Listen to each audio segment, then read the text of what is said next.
Jika istri mengalami vaginismus, sementara suami mengalami impoten atau nggak bisa ereksi, atau salah satu dari keduanya yang bermasalah, apakah kepuasan seksual masih tetap bisa diwujudkan?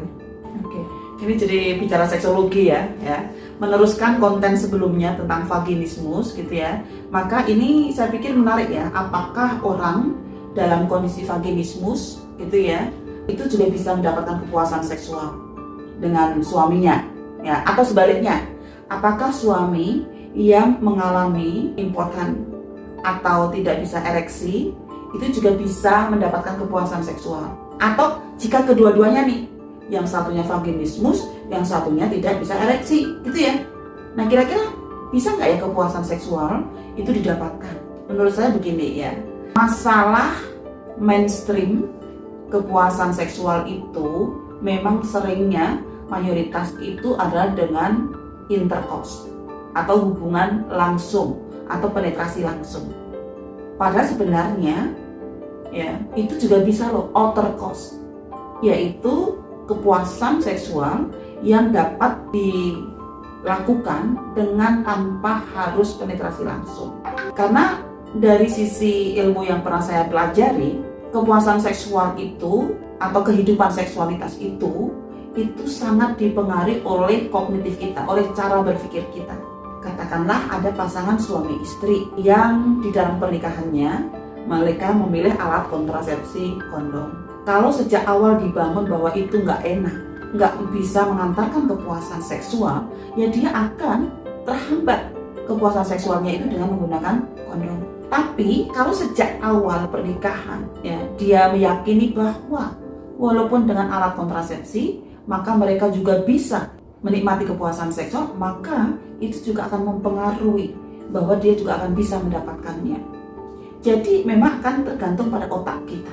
Karena itu menurut saya, walaupun salah satunya vaginismus ataupun salah satunya itu tidak bisa ereksi ya, atau kedua-duanya itu kebetulan mengalami vaginismus dan satunya mengalami tidak mampu ereksi, maka sebenarnya kepuasan seksual itu masih bisa dilakukan, masih bisa didapatkan dengan outer ya, outer cost tadi gitu, yaitu misalnya dengan candaan-candaan ya yang membuat kita nyaman. Saya pikir itu bisa untuk membuat pasangan suami istri ini tetap bisa mendapatkan kepuasan seksual sambil tetap yang menurut saya ya masalah vaginismus dan masalah ketidakbisaan ereksi ini tetap dicari jalan keluarnya ya, dicari bisa konseling dengan psikolog karena persoalan psikologis yang cukup menjadi beban berat pada pasangan ini sehingga berdampak pada kehidupan seksualnya gitu ya. Sehingga menurut saya sembari kita mencari bantuan untuk menyembuhkan masalah vaginismus dan ketidakbisaan ereksi, tapi kita bisa melakukan atau mendapatkan kepuasan seksual dengan pasangan suami istri itu melalui outercourse. Apalagi nih ya, Bapak sekalian ya, saat ini teman-teman perempuan itu kesempatan bekerja itu semakin banyak dan kadang-kadang ya mereka juga berjauhan dengan keluarga ya. Karena berjauhan dengan keluarga kadang-kadang ya ketemunya dengan suami, dengan istri itu tidak selalu dalam posisi dia tidak sedang haid. Karena itu ketika dia sedang haid maka sebenarnya tetap dapat dilakukan tapi dengan alas ya. Tapi bayangkan aja bahwa itu dalam pikiran itu seorang nggak pakai alas gitu loh. Ya, maksudnya alas baju atau apa, kain atau apa gitu. Karena memang kalau itu dilakukan secara langsung dalam keadaan menstruasi ya itu berbahaya juga.